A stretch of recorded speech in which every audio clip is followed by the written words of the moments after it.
right, good evening. Thanks everybody for joining us this evening. I'm Beth DeFalco with the New York City Department of Environmental Protection, and I'm with the Bureau of Public Affairs. Tonight I'm also serving as New York City Water Board's hearing officer for this public hearing on proposed water rates that would take effect beginning July 1st. We'd all like to thank St. Francis College for making this venue available to us. The college has generously agreed to host us for several years. But this space is the second time that the board has held an event here. For those unfamiliar with St. Francis, the school was founded in 1859 as a private school for boys and became a degree conferring institution of higher education in 1885 when it conferred its first bachelor's degree. The college today caters to all students and has a student body of more than 2,600. College staff has been extraordinarily accommodating in making this building and its facilities available to us today. This meeting is being recorded and has a recording and a transcript, and will have a recording and transcript of it made available on the board's website at nyc.gov/NYC-Waterboard. We've also placed several documents in the official record, including a notice appointing me as the hearing officer, verified copies of the public notices placed in newspapers, a draft of the rate schedule listing the rates and billing policies for the coming year, public information booklet describing the proposed rates, and copies of the written testimony received by the board so far. The draft rate schedule and the public information booklet will also be available on the board's website, as is a copy of the presentation that you're to be hearing here tonight. The program for today includes two sections. First, senior representatives from DEP will present the proposed water rates for the fiscal year beginning in July, and then members of the public will have an opportunity to make a statement. The purpose of this hearing is to allow the public to present their viewpoints and opinions on the proposed rates. We're here to listen and to take notes and to compile a record of the testimony. But it's not intended as a debate, and we won't be able to respond directly to questions or engage in open discussion at this forum. If you wish to speak and you haven't already registered yet, you still have an opportunity to do so. You can just see some of the DEP staff around. They've got a logo on, and they'll add you to the speaking list.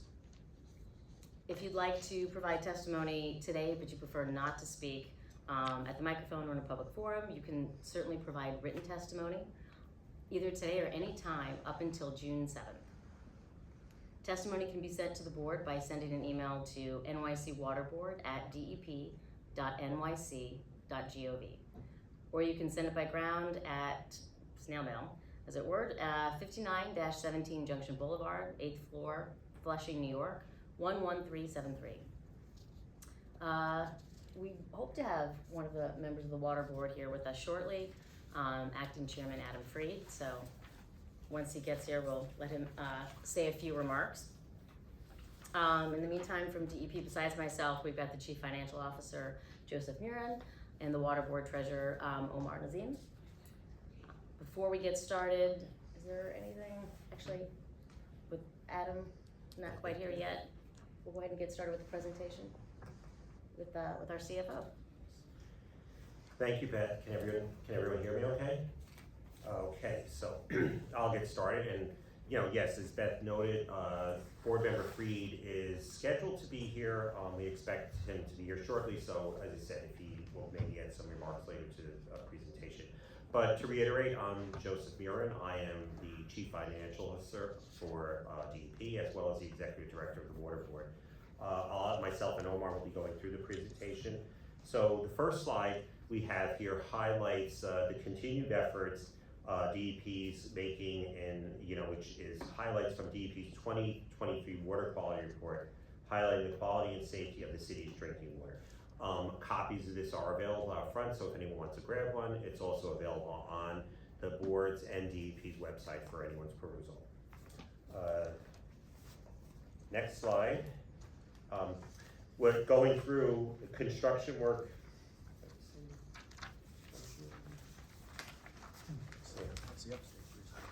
Oh, she printed out the wrong one. Can I take yours? I'm sorry. Oh, it's in. Yeah, that's right. Sorry, I have the one. I'll use this. Thank you. Sorry about that. Next slide. The agency is currently on track to have its lowest year on record in terms of water main breaks. As the graph here shows, we've been averaging, or prior to the 2000s and 2003, we had an average of 700 water main breaks in that year. Since then, we've made tremendous efforts from our Bureau of Water and Sewer Operations to bring that number down. This year, we're on track for the lowest water rate since that time. Water main breaks, which are on track to be somewhere below 400, water main breaks.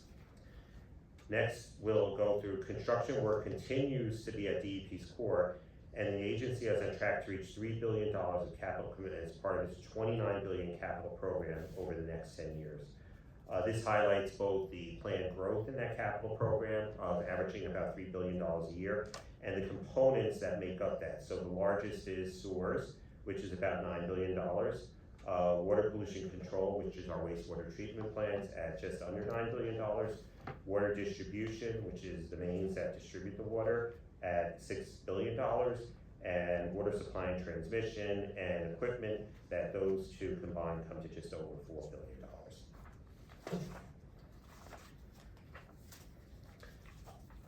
As we've been presenting in many of these and other public forums, the agency's climate and resilience staff are leading an evaluation of stormwater resilience across New York City in the face of increasing frequency and severe storm events. As many New Yorkers are familiar, we've had a very dramatic shift in the way the climate is affecting us as the Northeast and all of the world, that is. We've been seeing much more severe and intense storms, which has led to significant stormwater flooding. We've been making tremendous efforts in putting in construction and infrastructure to help mitigate those, and there's more to come, which is why you see so much money devoted to the sewer budget. Next. Other key project milestones we're achieving is towards the construction of DEP's $1.9 billion Kensico Water Tunnel project. This is a project that is expected to go underway in the next year or two, which is to connect the Kensico reservoir up in Westchester County to the Eastview ultraviolet plant. That will give us critical redundancy so that we have 2 points of contact. So if there should be a failure in one point, that the other point could pick up as well. So we're very eager to get this started to make sure that we don't have any critical failures within the system. And in that same vein, work on the Roundout West Branch bypass tunnel is completed, and preparatory work for the Delaware Aqueduct repair is underway for temporary repair shutdown later this year. Again, this was where we had a significant leak from the tunnel that runs under the Hudson River. We undertook this measure a number of years ago at close to probably over $2 billion at this point to create a parallel tunnel that we will shut down the tunnel for the fall and winter months coming up to be able to connect that tunnel and put it into service. During that time, we'll be able to rely on the services of the water system on the east of Hudson side to be able to feed the system. Next, other part of redundancy, the Queens Brooklyn section of the water tunnel number 3 is fully funded in the current capital plan, with core construction work expected to be completed by 2027. This is where we are, putting in 2 shafts that are going to be necessary to operate and control the third water tunnel, which runs as the main feeder for Brooklyn and Queens, and then also connects to Staten Island.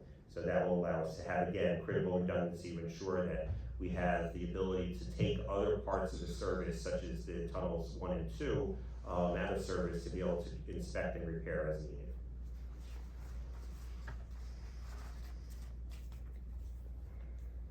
And next, we're also looking to make improvements to the Hillview Reservoir, which are funded as part of the April 2024 capital plan update.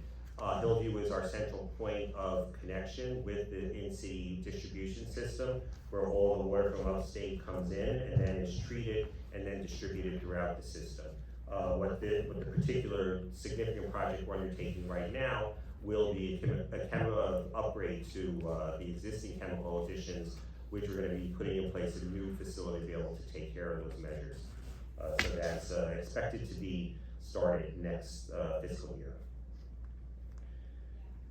Finally, DEP, on the capital side, DEP is standing by a nearly $2 billion commitment to address flooding in the Gowanus Canal area, with the projects already underway. This is in addition to the efforts that we're making with, the Gowanus Canal, the Superfund site, in terms of the combined sewer overflow. We're putting in 2 tanks, and those will help mitigate flooding. And we're also putting in other, control measures as well to help, reduce the flooding that happens in that low-lying area of the city. Now what we'll go on to is the rate proposal and financial update. And I will acknowledge that Member Freed is here. I don't know if Adam, if you want to say anything or wait till later, it's up to you. Sure. First, I'd like to apologize for my delay. Thankfully, DEP runs a more efficient system than the MTA, so I was a little bit delayed on that. And just want to reiterate for those members of the public, we take these hearings incredibly seriously. You're going to be hearing a proposal tonight, but in no way, shape, or form is this something that the board has agreed to. We're here to hear testimony from others, seek their input, and then we will have a deliberative process to have a final vote next week. So just appreciate those members of the public who've already come out to testify and submitted written testimony. Those who've come tonight, we take this process and your views very seriously, so thank you. Thank you, Adam. So at that juncture now, we'll get to the rate proposal and financial update. DEP is recommending an 8.5% rate increase for in-city for fiscal year 2025. That's starting July 1st of 2024. This rate increase will ensure the system will continue to produce the revenue necessary to support strong bond ratings, and especially important consideration in light of the interest rate variability of the last several years. It aligns rates with consumer and utility inflation trends. The 10-year average water rate increases below the New York City metro rate of inflation that you can see by the dotted lines on there. And it is comparable to the 8 to 9% rate increase some other large cities in the Northeast and the Mid-Atlantic region are proposing of having or have adopted. And it is comparable in recent regulatory rate cases approved, which are included mid to high single-digit increases, and that's primarily for gas and electric utilities.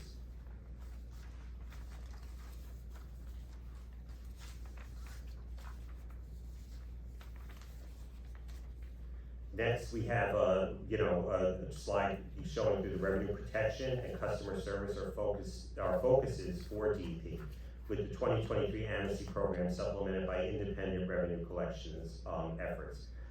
We underwent last year an amnesty program to help increase the collections for the system.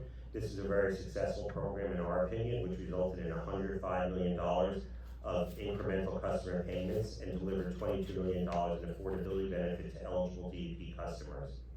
Water shutoffs notices have begun at the end of 2023, with more than 600 properties having received notices. This resulted in $3 million in incremental cash revenues, and we're continuing these efforts along with water shutoffs for those accounts that have outstanding balances and refuse to pay. BCS, the Bureau of Customer Service, is partnering with outside counsels to assist with collecting past due balances from accounts with large amounts owed, including multifamily properties. So while these are all good to the bottom line for revenue collections, these efforts, have not significantly lowered the delinquent accounts.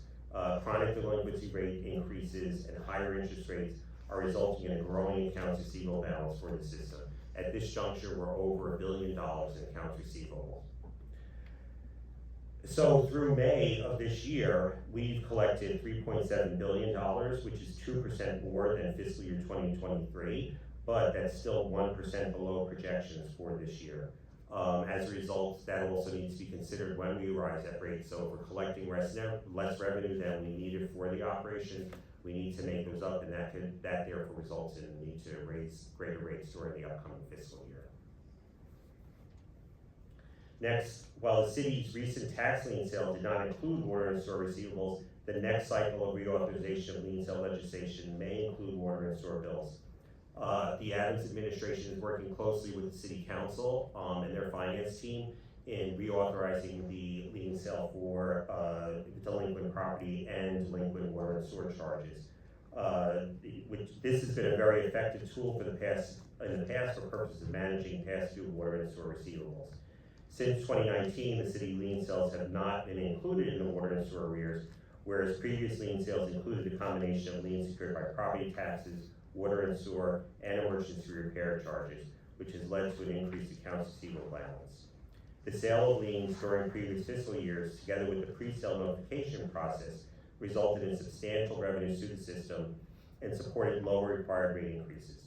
Without the lien sale, other categories of revenue protection are available, including negotiated installment agreements with customers, enforcing property liens outside the lien sale process, and reliance on the court system.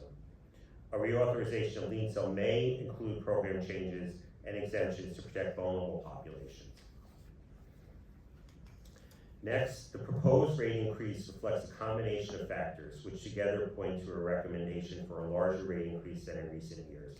So the 8.5% through this graph, we're showing what the component pieces are.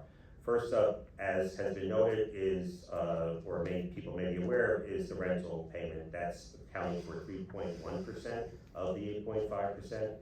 Next are O&M increases in system new needs, emphasizing stormwater programs at 0.2%. Then our operations and expense budget inflation, the primary being personnel increases such as collective bargaining and fringe benefits at 0.8%. Then there is debt service and related to ongoing and expanding capital programs at 3.1%. And finally, there is revenue decline and some loss in interest earnings. These account for 1.3% of the 8.5%. As noted, the rental payment is being requested in this year's water rate. The city's recent financial plan signaled an intent to include the rental as a recurring feature of the city's budget. Payments of rent to the city are for use of water and wastewater assets owned by the city is allowed by the 1985 lease agreement between the city and the water board that was signed following the passage of legislation creating the current legal structure of the water and wastewater system in 1984. The rental payment was part of the lease for two reasons: to provide a mechanism for the city to obtain reimbursement for the cost of water and wastewater debt issued prior to 1985, and to reflect an economic value of an important part of the city's asset base. When the city requests rent, the amount of rent represents both an additional cost to the water and wastewater system that must be recouped through rates, as well as additional revenue sources to the city that be part of the city's general fund available to fund city programs. The city's financial plan released in April 2024 reflect a partial payment of $145 million in rental payment in fiscal year 2024, and a full annual rental payment for fiscal years 2025 to fiscal years 2028. I would like to comment on one aspect of this, that the original GEO debt has been fully paid off, so that is not the driver, but as noted, the rental payment is allowed under the lease as 15% of the debt service, annual debt service cost of the system. Next, revenue protection and customer service are focuses. Oh, I'm sorry. That was the prior slide. Further on the rental payment, since the lease was first signed, the city's financial practice involved requesting rent from the water board in most years. The graph here shows the history of the rental payment going back to the initiation of the system back in 1985-86. The rental payment is one mechanism available to the city to obtain funding for city expenses and municipal programs, including expense categories such as police, fire, and sanitation that directly benefit and protect the water and wastewater system.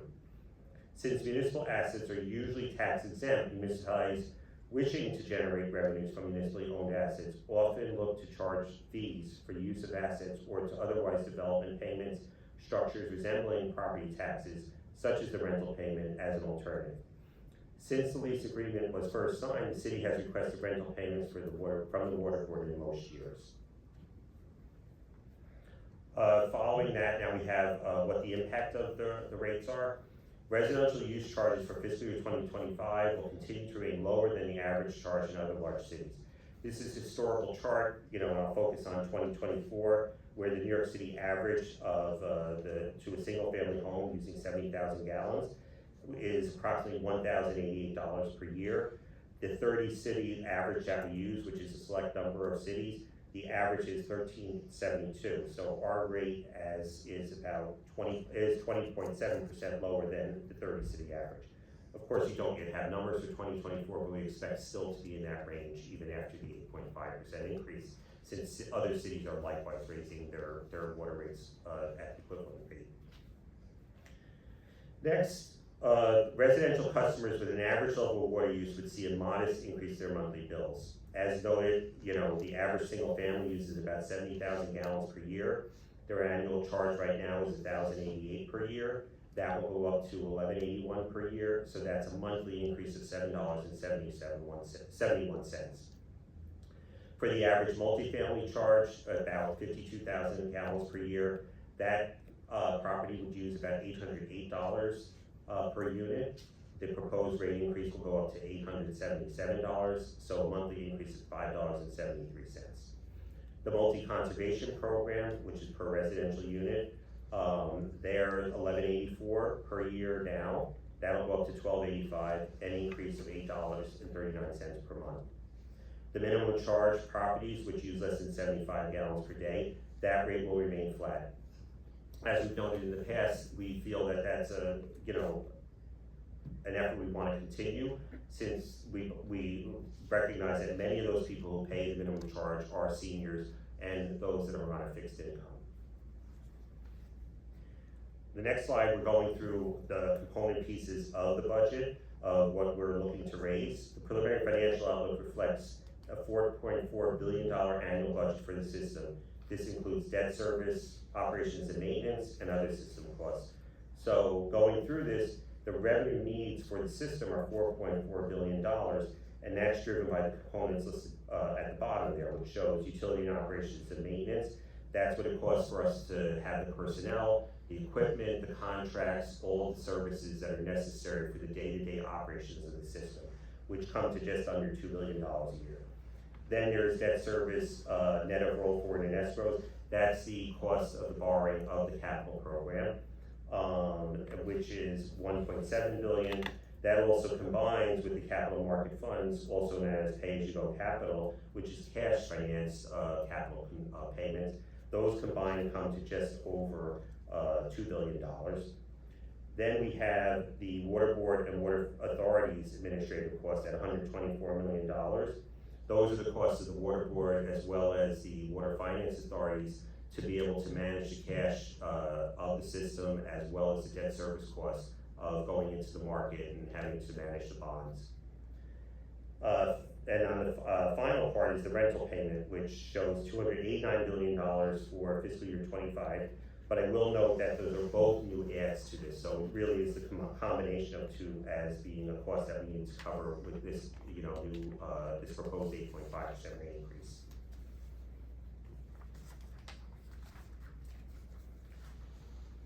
So the proposed rate increase supports several high-priority O&M and capital construction projects. The budget in this reflected in the proposal is about $683 million in capital expenditures that are incremental to what's already in the plan. These include the Hillview water transmission improvements, which I discussed. It also includes custom milling and water conservation technology. This is for water meters and meter units that electronically read the water meters in the properties. It costs related to the final repair of the Delaware Aqueduct water distribution, also discussed previously. It also has stormwater management, including 4 in-sea pump stations. And as noted, operations and maintenance are incrementally going up by $11 million to fund new initiatives for stormwater resilience. I'll turn the next slide over to Arnaza. Yeah. So the next slide makes a point that will probably be familiar to most of you, but it may not be to all of you. Because we have that large capital construction budget, we are a large user of the debt markets, and that is a good thing, because it means we have a large and kind of constructive partnership with Wall Street, which is an important local industry, and we are an extensive user of the debt markets. That helps us spread out the costs of those construction projects over 30 years instead of having to pay for them entirely all at once in cash. Now it introduces a problem, which is that because that debt has an interest rate on it, we are exposed to market fluctuations of the rate of interest, which we can't foresee. And this chart is designed to make 2 points. One is that interest rates have been very volatile in recent years, which means they're more difficult than usual to forecast. And second, that trend has been upward. So part of the story of the rate increase is that it is costing us more when we sell new bonds in terms of the interest than it did 3 years ago. And our ability to forecast what those interest rates will do is in a way more problematic than in the past because the rates are more variable than they have been in many years. Now, the next slide is a related point to that, which is that when we sell those bonds, the bonds are issued what is in essence a letter grade, A, B, C, D, or so forth, with deviations of that by the rating agencies, and higher grades mean higher credit quality and usually a lower borrowing cost.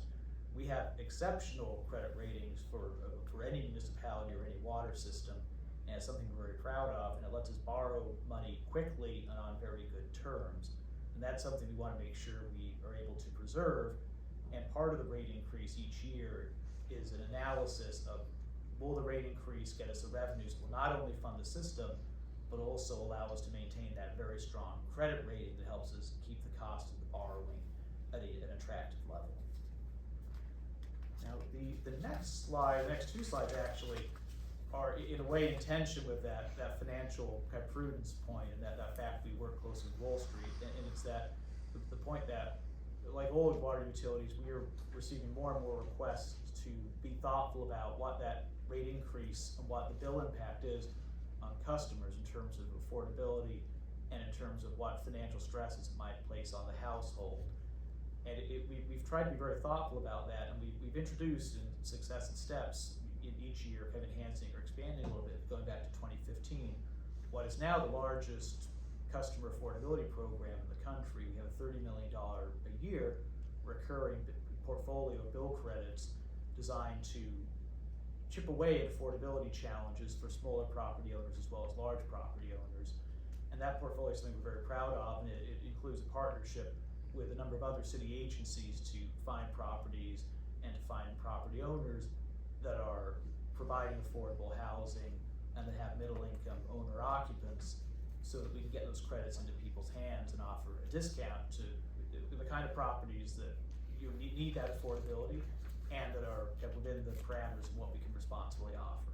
Now we supplement those with partnerships with federal and state actors, and we have Albert Kramer here, who's the head of the customer service department today, and his organization has been very successful in partnering with both the state and Washington and obtaining supplemental funds when those are available to provide further assistance. But we self-fund a $30 million a year assistance program, and then we partner with other agencies to grab additional money for our customers when that money becomes available. Now the next slide is, I won't linger on this too long, but this is, for those in the industry, the credit programs are being reauthorized on the same funding and the same eligibility terms as we had last year. So the partner agencies and the ranking criteria for eligibility are unchanged from what we had last year. The one piece I'll flag briefly is we offer what I think some people know about, the leak forgiveness program. And that program is budgeted here at an estimate, but in fact the program is uncapped.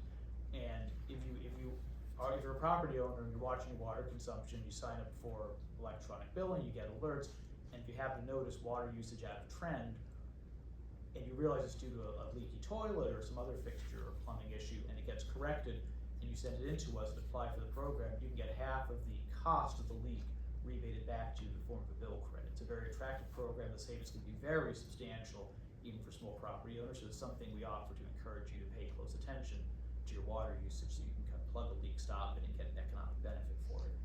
Do you have to sign up for that ahead of time, or is it just after you find end results? Well, so there's an electronic alert. If you have a My DEP account, there's a setting where you can say, send me an email if you notice water usage that's 2x or 3x greater than it was in the previous few weeks. There's a short lag, and you don't get it instantaneously. But if you see if there's kind of water usage being recorded by the meters, which take the readings daily, you'll get an email within a week, and it may be shorter than that, telling you, hey, the water is out of trend, and then you can kind of take quick corrective action. And then once the leak's been plugged, you have to fill out an application form and send it in, and we look at the consumption. But does the system have to see that leak? Because I think I'm already experiencing leaks for a while, and I want to go through and solve them. Well, so if anyone can apply for the program. You don't have to get the alert. It does have to be more than doubling of the water consumption. It's a small leak. it wouldn't be eligible for it, but a doubling or more of comparable usage would kind of trigger eligibility. But you should write it and apply for it if you see your call. They can do a quick estimate of whether it might be eligible or not. Thank you. Give it back to you for the MCB. Thank you. And we could go through that with more if you want to join us, so just to see one of us afterwards. So next we'll talk to DEP's Exploring Pathways to more closely align the MCP, that's Multi-Conservation Program rate, with affordability and conservation goals. The Multi-Conservation Program rate was introduced to provide billing certainty for affordable properties while incentivizing conservation-oriented building improvements. I'm not gonna go through all the details here, but this is something that we have on the books.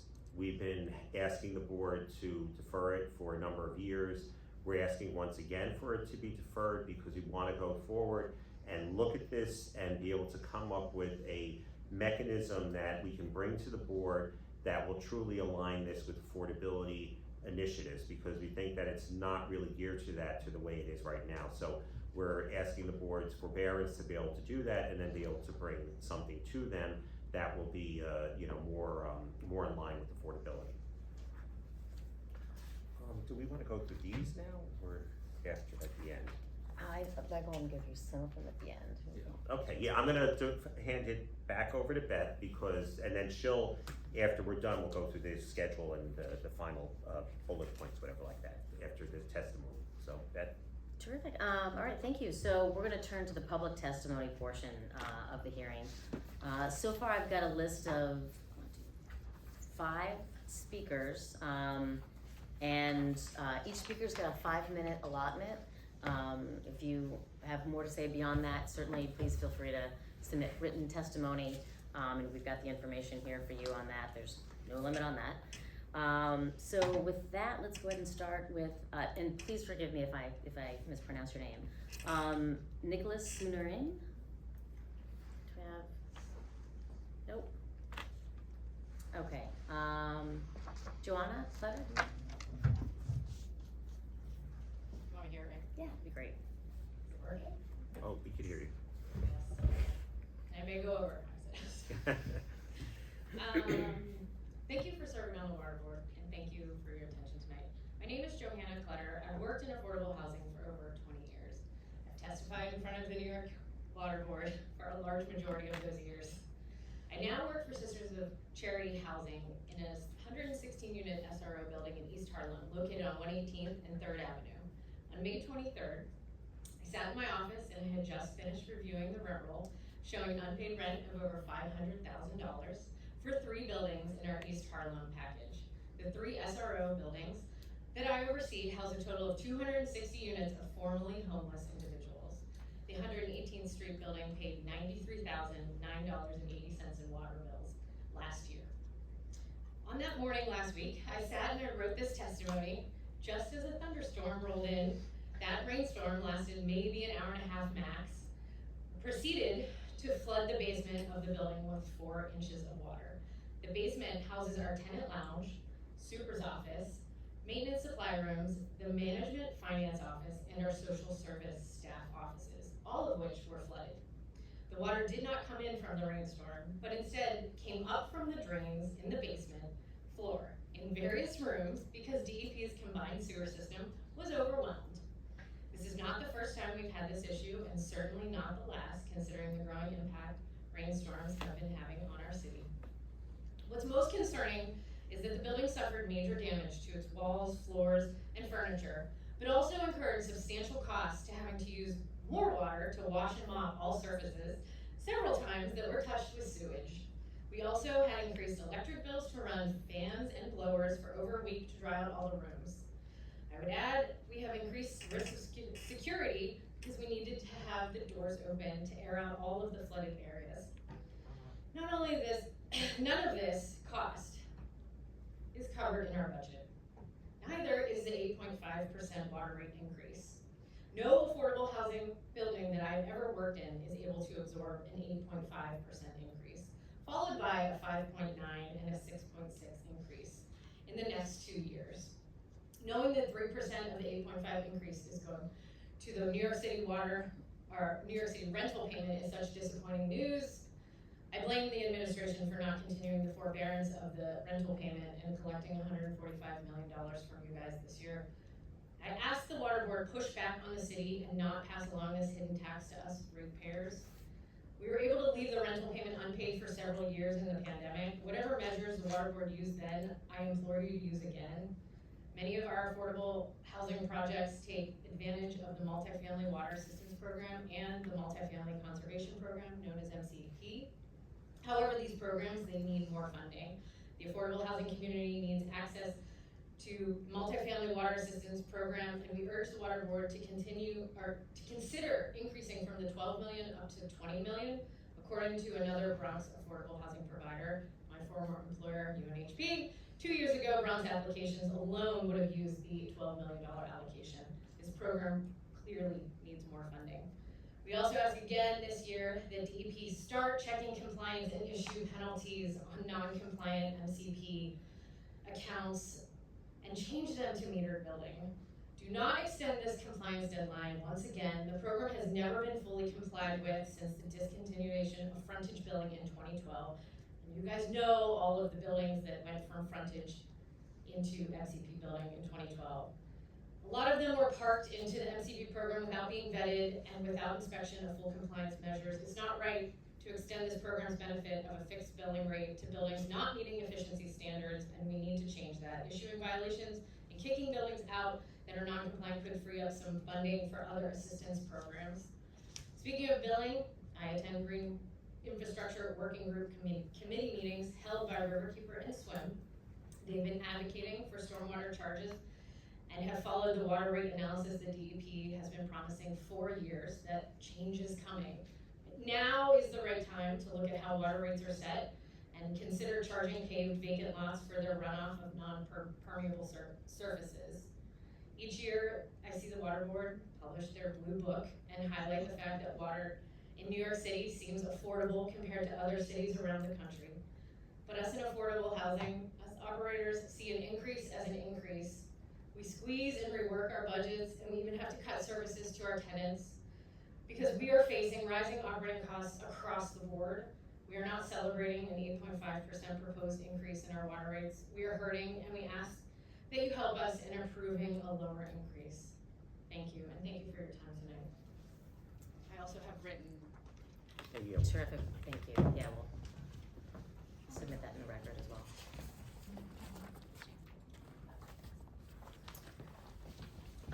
The next person I've got listed, Ann Korchak. Okay, Alicia Boyd.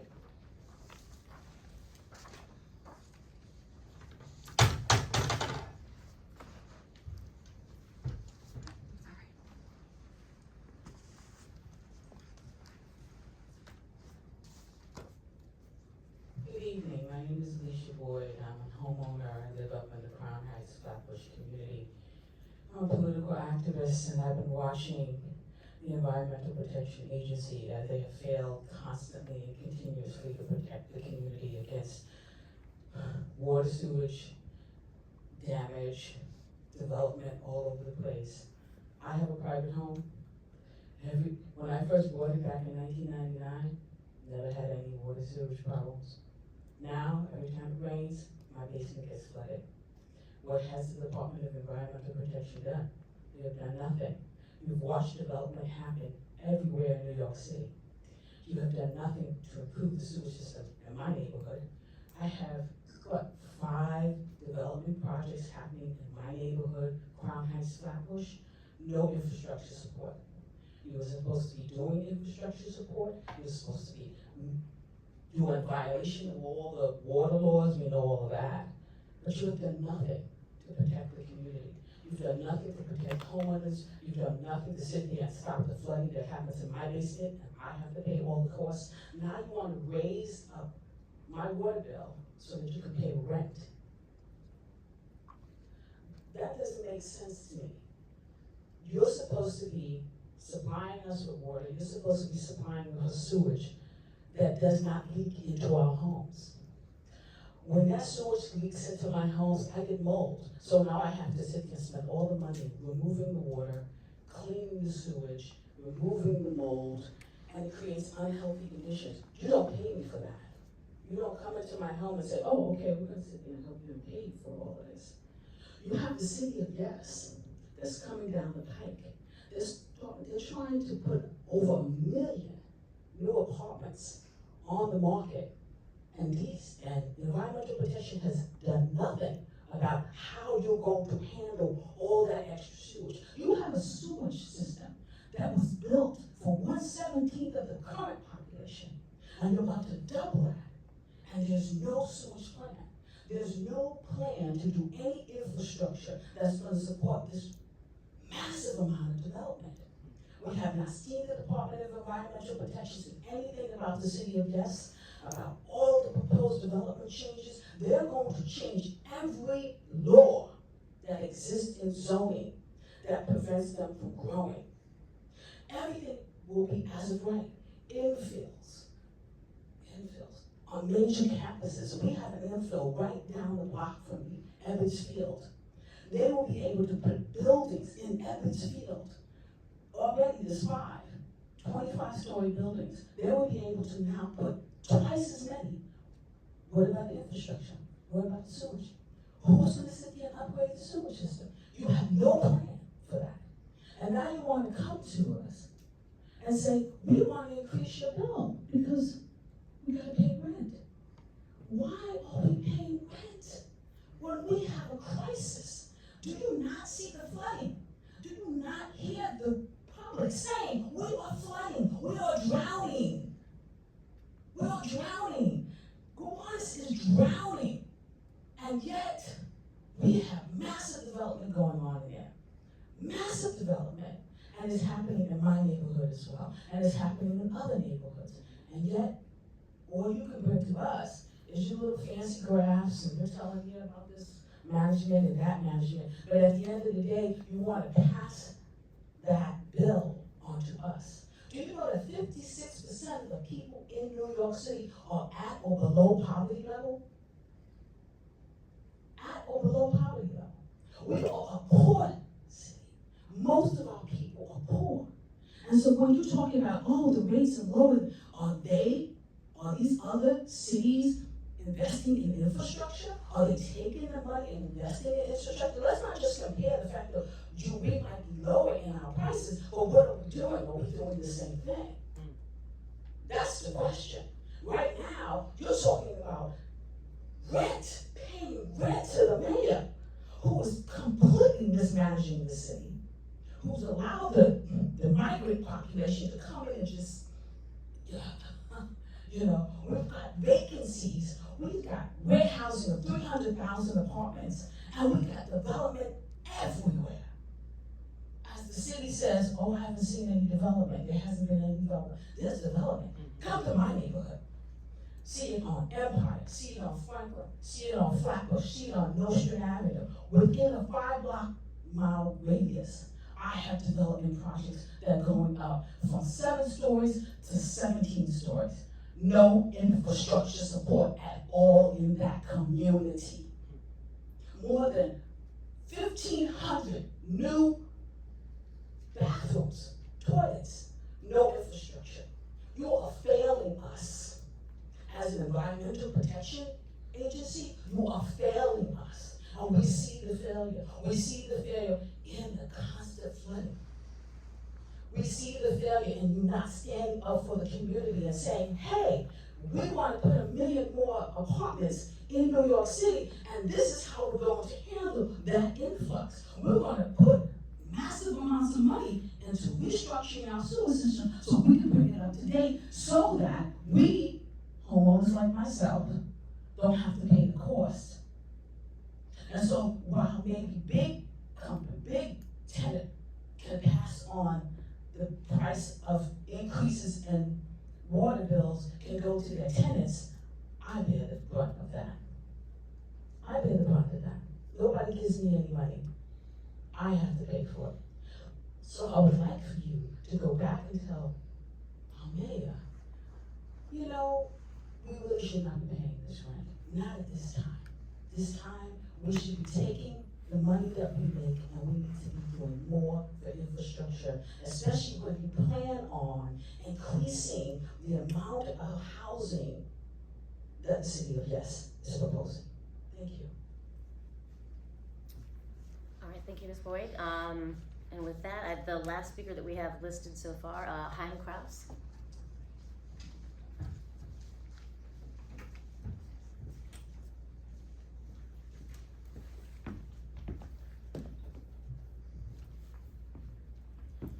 Good evening, honorable members of the board and the staff. I thank you for the opportunity to address the group this evening. I represent the water group that is doing providing water and sewer consulting services to property owners in New York City. We're doing this for over 25 years. We work with some of the largest healthcare facilities and multifamily housing and commercial office buildings and help guide them with their water and sewer budgeting, with their sustainability objectives, and with the DEP bills. You know, a lot of times when bills are presented and billing challenges are given over to DEP, there's a very limited process and ability to properly advise the scope of them and magnanimity of what the issues are.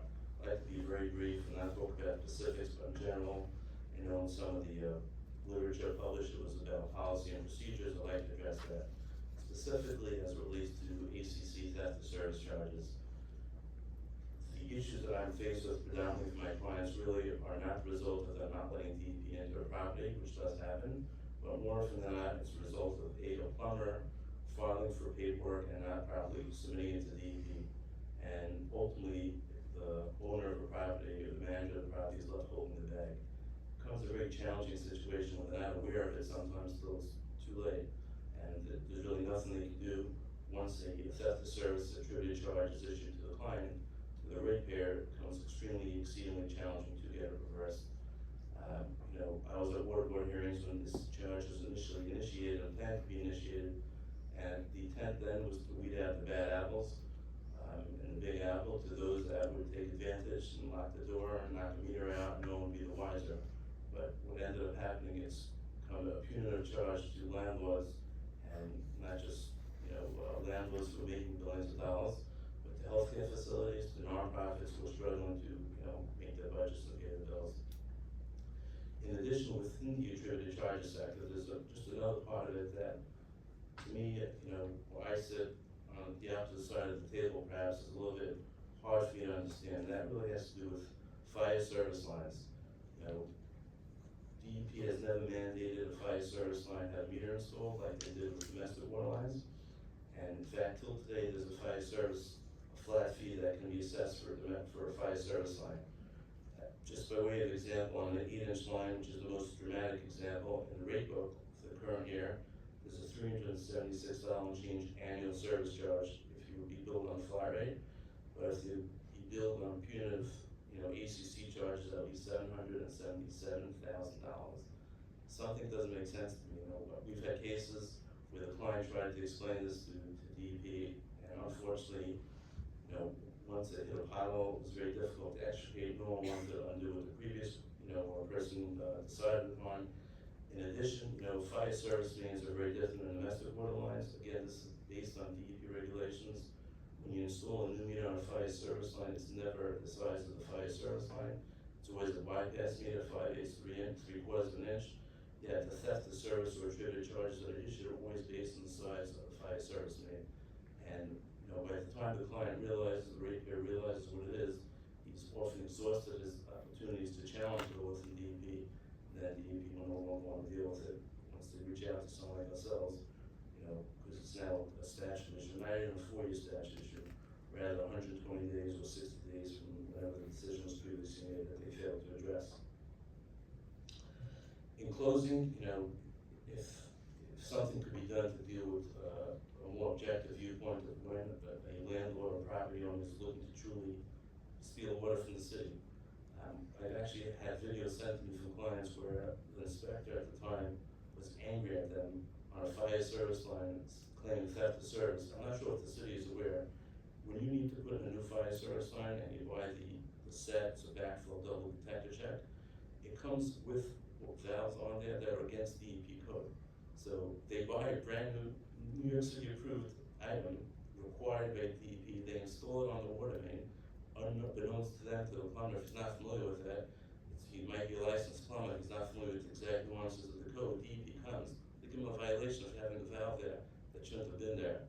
installed it. There's no theft of service. It was never the intent. But what happens is DEP says, you know, you have to fix it. You have to get a plumber that nobody's doing to fix it. You have to schedule a new appointment. And if it's in the Brooklyn area, it could be several months till they get a new appointment. Then they have to have another review of it. You know, we're faced with a year sometimes from when someone challenges something to get it resolved. He's not trying to do anything untoward. He just wants to get back to being made whole and paying for the water he uses. I appreciate your time and thank you very much.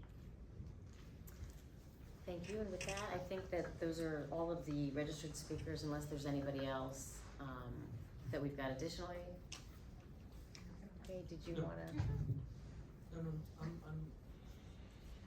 this is all educational for me, so. With that, You want me to read it? You can read it. oh, great, actually, I think this is probably already in here.